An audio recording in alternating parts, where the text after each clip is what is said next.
18, text 63, translation and commentary by His Divine Grace Srila A.C. Bhaktivedanta Swami Prabhupada, founder Acharya of ISKCON.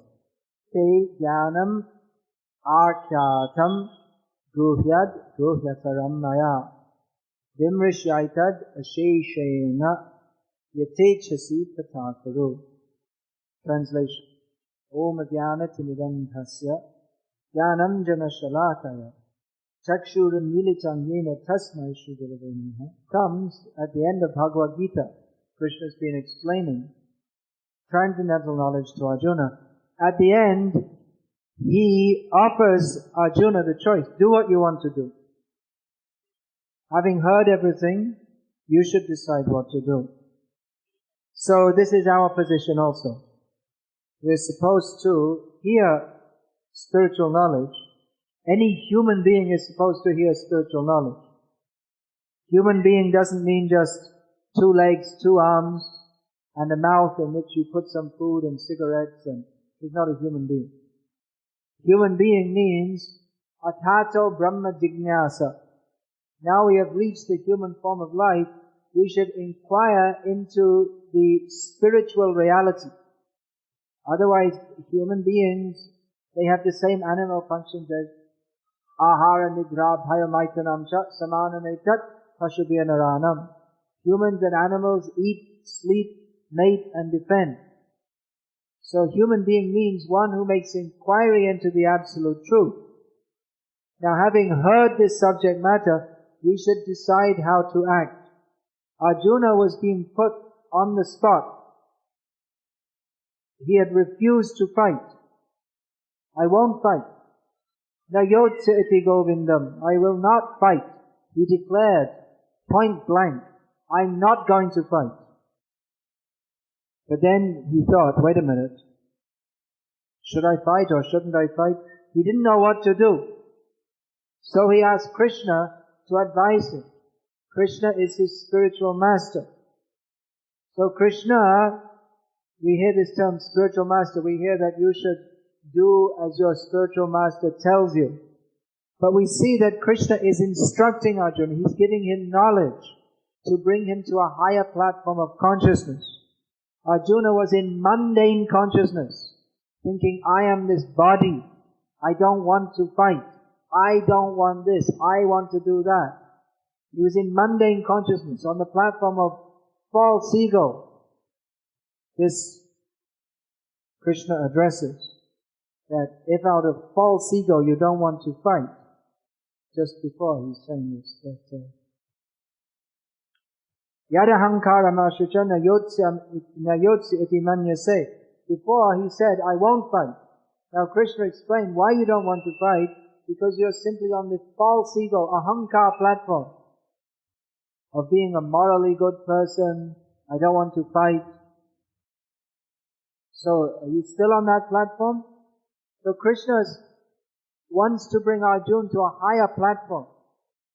We say spiritual master means you should follow his instruction. But it's not that the spiritual master makes you into a robot. Do this, do that, do this, do that.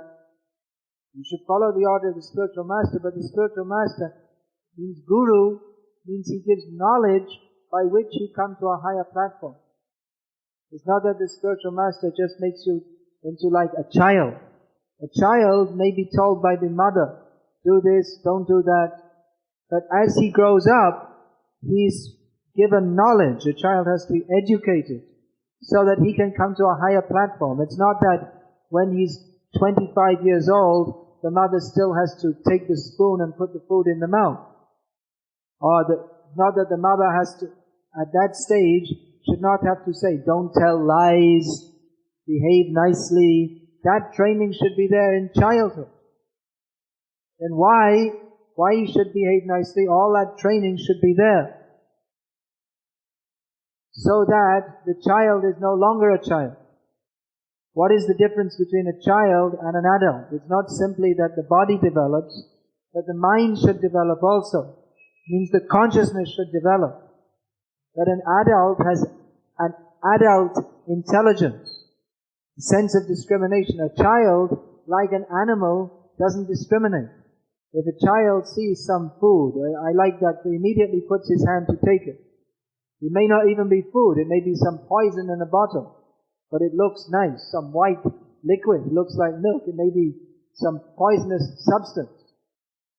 So the child has no sense of understanding what is right, what is good for me, what is bad for me, what is proper social behavior, but he's trained so that as he grows older, he can make the right decision without the parent having to stand next to him and teach him, tell him at every moment, do this, do that, do this, don't do that.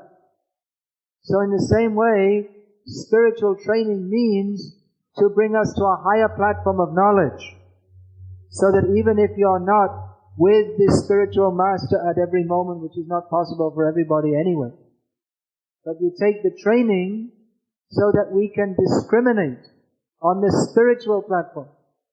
On the material platform or the social platform, we're taught proper social behavior. And on the spiritual platform, we are taught what is proper spiritual behavior, so that every moment we can be guided by Guru, Sadhu and Shastra to act in the proper way for spiritual elevation. Those principles, what is the principle of spiritual elevation? That is described by Krishna just after this. Manmana bhava mad bhakto. Think of me, become my devotee. Sarvadhamam pradityaja mamekam sharanam vraja. Surrendering everything to me, which means even tenets of social behavior.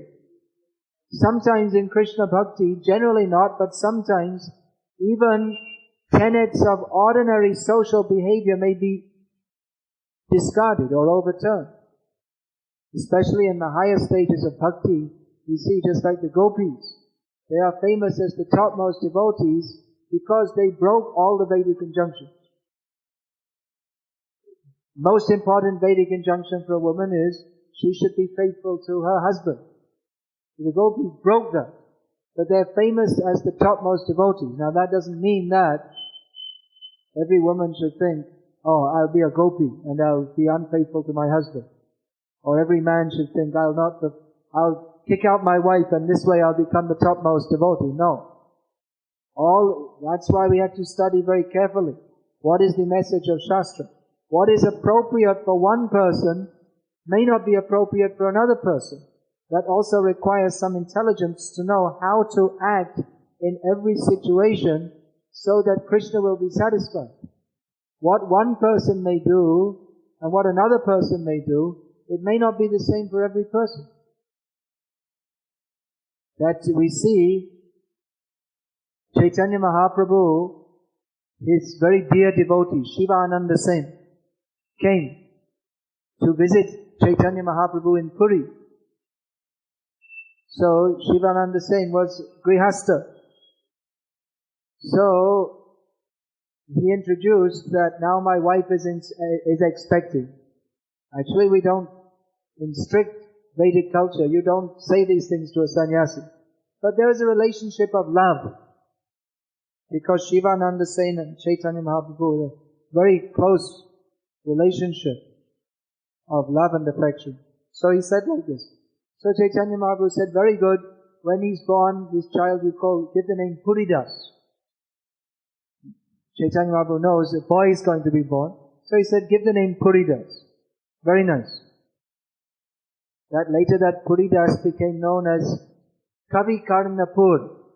He wrote beautiful poetry describing the pastimes of Chaitanya Mahaprabhu and describing the pastimes of Krishna. So, that was Shivananda Sen, Grihastha devotee. Now another of Chaitanya Mahaprabhu's devotees, Chota Haridas. He was a Vairagi, not exactly a sannyasi, but he was informally, he had renounced this world, he was living as a renunciate.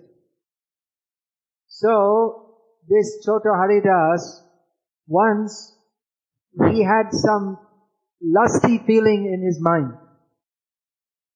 He didn't engage in sex life, he didn't approach or flirt with any woman, just in his mind there was some thought like that. Chaitanya Mahaprabhu immediately rejected him. Now you see, on the one hand, there's Grihastha. He's introducing, my wife is expected. Chaitanya Mahaprabhu says, very good. Very nice. Give him such and such name.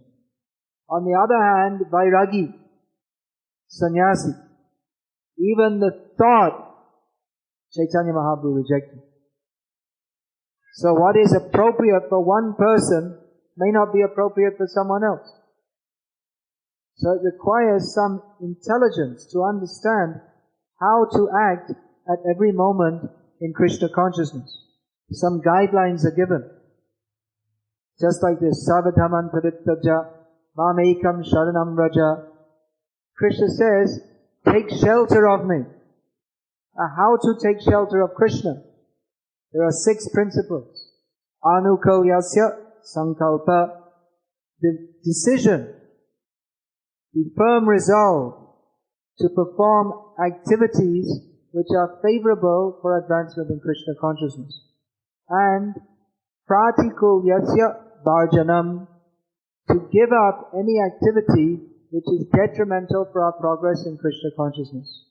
Rakshishyatiti Vishvaso, the firm faith that Krishna will protect me, and similar to that, Goptritve Varanam Tata, to accept Krishna is my maintainer. Atma Nikshepa, to surrender to Krishna with one's body, mind and words, engage them all in Krishna's service. And Karpanye, humility. These are the 6. Shadavidha Sharanagati. These are the 6 divisions of surrender. So one has to learn what is favorable for advancing in Krishna consciousness. What is pleasing to Krishna? What does Krishna want? Now this has to be understood very carefully from Guru, Sadhu and Shastra, particularly from Guru. Shastra gives directions, but exactly what is appropriate for us and how we should understand it, that is spoken by Guru. Now that doesn't mean that the Guru simply talks any nonsense he likes, but Guru speaks also according to Shastra and according to Sadhu. It means according to previous acharyas in the Sampradaya, and according to present elevated devotees also. But we have to learn this very carefully, otherwise we may misunderstand. There's an example given in this regard of inappropriate application of instruction. That there was a horse who was choking. He had a big swelling in his throat and he was choking. So they called in the horse doctor, veterinary surgeon. So he got a stick and he started beating on the throat. And eventually the swelling went away and the horse was all right. So then there was his assistant was there. So his assistant means you should be trained for many years.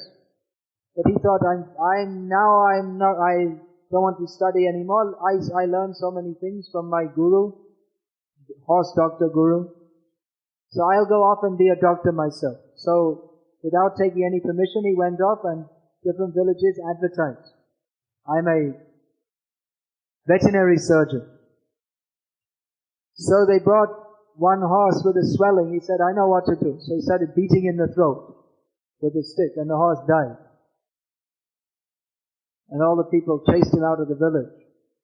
So he went back to the guru and said, what happened? I saw one horse, his throat was swelling, you beat with a stick and he got cured, and I did exactly the same thing and he died. So that expert doctor went to the village and saw. He said, you're a fool. He said to his disciple, you're a fool. First you're a fool because you left me without taking full training. You see, that horse that I beat, he swallowed some melon. It was stuck in his throat. So I beat it so the melon got broken down and he could swallow it. The problem was solved. But this other horse that you beat, that had some swelling, The gland was swollen, there was some infection. When you beat it, you simply kill the horse. So it may seem that yes, you just follow, but it also requires intelligence to understand what is appropriate in the situation. What does Krishna actually want? Now how are you going to get that intelligence? You have to follow Guru, but even how to follow Guru, that requires some intelligence. What does Guru actually want? What does Krishna want? Similar example, that you may do something which you think is pleasing to the Guru, but it may not be. Sometimes Prabhupada, he used to ask his disciple, bring me a glass of water. And they'd bring a glass of milk. They think milk is better than water. Prabhupada said, I wanted water. That's why I said water. So exactly how to understand, that requires some sincerity. Tadami buddhi yogam tam yena mamupayanti te. To those who are actually very sincere to serve Krishna with love, Krishna gives the intelligence to know what to do. Here we're discussing, Krishna is saying, you decide what to do. He is the spiritual master of Arjuna. He's giving the direction. Savadhaman parittaja mamekam sharanam. You surrender to me. But he's giving the choice. Do you want to fight or not fight? It's up to you. I'm giving the direction, you should fight. If you want, you don't have to fight, you can refuse. See, the Guru, he's all through the Gita. Krishna is giving knowledge, and then Arjuna is asking questions. It's an exchange. Krishna wants to see that Arjuna understands why he's doing what he's doing. That's why there's an exchange of questions. In the very beginning, Krishna could tell Arjuna, just do what I say. And Arjuna could say, yes, alright. But if he doesn't understand why he's doing what he's doing, then in the middle of a great test, he may again falter. Or before the battle begins, he's faltering. No, I don't want to fight. So Krishna could just tell him, look, fight, I'm telling you. So he can do that, but in the middle of battle, if again he falters, and he thinks, no, I don't want to fight, then he can be easily defeated. So before the battle, Krishna is fixing his mind by giving proper instruction. Then he has to go and fight. In the middle of battle, there's no time to think, should I do it or should I not do it? You have to be convinced. There's no way out. If you're not convinced, you're going to be defeated. So similarly, we have to go in this world and be Krishna conscious. We have to be convinced why we are doing what we're doing. Otherwise, there may be so many tests. So many tests will come. Maya will tempt us in so many ways. Maya may try to break our faith. Maya is always trying to take away our enthusiasm to serve Krishna. But if we're properly educated, what is the nature of Maya? What is the nature of service to Krishna? What does Krishna want? How does Krishna want me to surrender to him? Then we can be a good representative of our spiritual master and a good, faithful devotee of Krishna in any circumstance. If we take the proper training, if we hear nicely. Arjuna asked so many questions. Krishna answered them. But this is the correct path. Why bhakti, surrender to Krishna, is supreme. There is karma, there is jnana, there is yoga. But above them all is bhakti, surrender to Krishna. Why? Krishna explains fully. What are the benefits of worshipping different demigods? What is the benefit of surrendering to Krishna? Krishna makes the distinction. There is a difference. It's not all the same. And at the end, he gives Arjuna the test. What do you want to do? You want to surrender to me? Or, even having heard all these instructions, do you want to do as you like? So that also applies to us, that we may be hearing all these nice instructions and reading so many books and absorbing spiritual knowledge, but ultimately it's not simply a matter of philosophizing. You may study so many books and quote so many shlokas, but the ultimate test will be, are we surrendering to Krishna or not? How we apply that knowledge practically in our lives. Two people may read the same book and they may be trained by the same guru, but they may have a different understanding. One person's understanding or his interpretation may be completely away from the path of bhakti, even though he's purporting to be a bhakta. So how can we know what is the actual path? Guru, sadhu, shastra teaches us. They don't teach in a roundabout way, very straightforwardly. It's very clear what we should do, that we should surrender to Krishna. It's very clear, it's made very clear. Now we may have some different ideas. Sometimes people invent different ideas. But now we'll invent some new Maha Mantra or something like this. So we should know by hearing the message of Krishna, we should learn to discriminate between what is proper and what is not proper, and learn to apply that in our lives. That requires some intelligence also. Which kind of intelligence? That spiritual intelligence that is given by Krishna. Dadami buddhi yogam tam yena mam upayanti te. If we are very sincere to come to Krishna, Krishna will give us the intelligence by which we can come to Him. It's not exactly the same as material intelligence. It's not that because someone has a good material education or a high IQ that he can understand spiritual knowledge. It's not, the two things don't necessarily go together. Of course, if one has got a good IQ and he's good at studies, then he should be able to study Shastra better. But the essence of Shastra, the essence of understanding Shastra doesn't actually come from any material ability, but that is revealed to the sincere devotee. Yasya deve parabhakya yata deve tata kuru tajaite katita hyata prakashante mahatmana. One who is sincere to serve Guru and Krishna and who has firm faith in Guru and Krishna, to him all the purports of Vedic knowledge are revealed within the heart by Krishna. Whereas someone else, he may be very learned in Shastra, may be able to quote so many things, but if, despite his material intelligence, if he is not actually very sincere to understand Krishna, then he'll misunderstand. And even quoting Shastra, either he won't understand, or he may have so many doubts. Whereas one who has firm faith in Guru and Krishna, everything becomes clear. What we have to do, how we have to surrender to Krishna, that we have to surrender to Krishna. So everyone has this choice. Ultimately we have to act. Ultimately we have to say, yes, Krishna, I want to surrender to you. I will surrender to you. Please help me to surrender to you. This is the choice Arjuna is being given now. Now what do you want to do? Now we had so much philosophical discussion. Now what are you going to do? Now it's time for the battle to begin.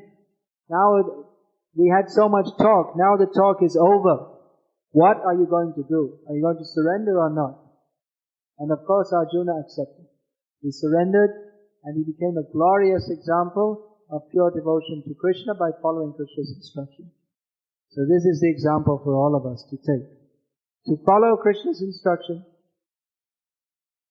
despite all difficulties, with the faith that Krishna will help us to cross over all difficulties if we have faith in Him, if we actually want to serve Him. If we actually want to serve Krishna, there is no impediment. We may complain in so many ways. Well, I'm not in such a good position to serve, or I want to serve, but so-and-so wants to stop me. No. If we're actually serious to serve Krishna, nothing can stop us. We will serve Krishna.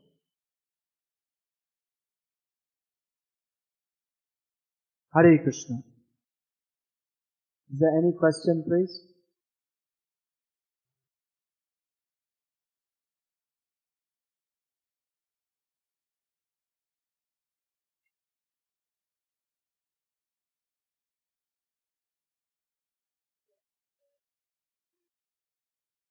how to identify a guru and how to approach. How to identify that tadvidyanatam sakaram eva abhigachat shotriyam brahmanishtam. There are two basic symptoms given of guru. He should be shotriyam, that means he should have heard himself from a proper guru. That means he should be in parampara. And brahmanishtam means not only has he heard that knowledge, but he is himself fixed in that knowledge with realization. These are the basic symptoms given of guru. And how to approach a guru? With humility, panipatena, pariprashna, asking relevant questions, and with a service attitude. If you want to know about this subject in detail, there is one book, I hope we have it here. It's called The Spiritual Master and the Disciple. It's all taken from Prabhupada's books. So you can read that. But the basic principle is, Guru means he is coming in the proper parampara, he has absorbed that knowledge, he acts himself according to that knowledge, and he's competent to give that knowledge to others.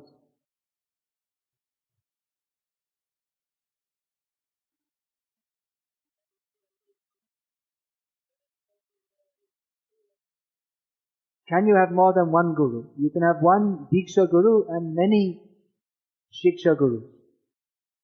Any number of Shiksha Gurus. And Diksha Guru is one. So yes, there are many Gurus.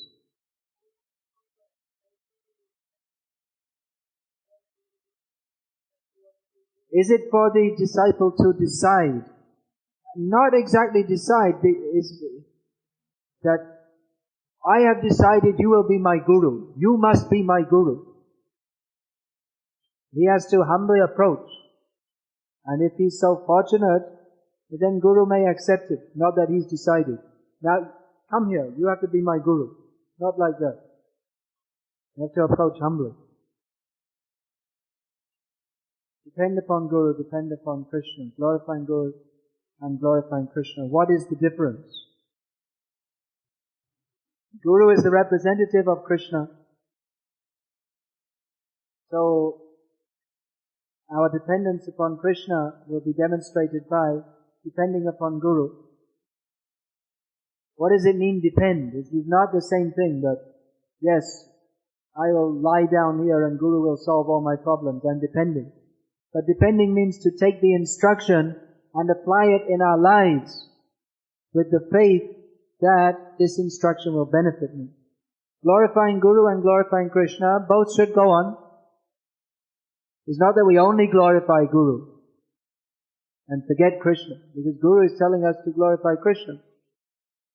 So if we only glorify Guru, then what is the meaning? Guru is teaching us to glorify Krishna. So both things are there. Guru should be glorified, Krishna should be glorified. Again, the real glorification is not simply words, which should be there also, but in our practical activity. Any other question? If not, then Hare Krishna. All glories to Srila Prabhupada.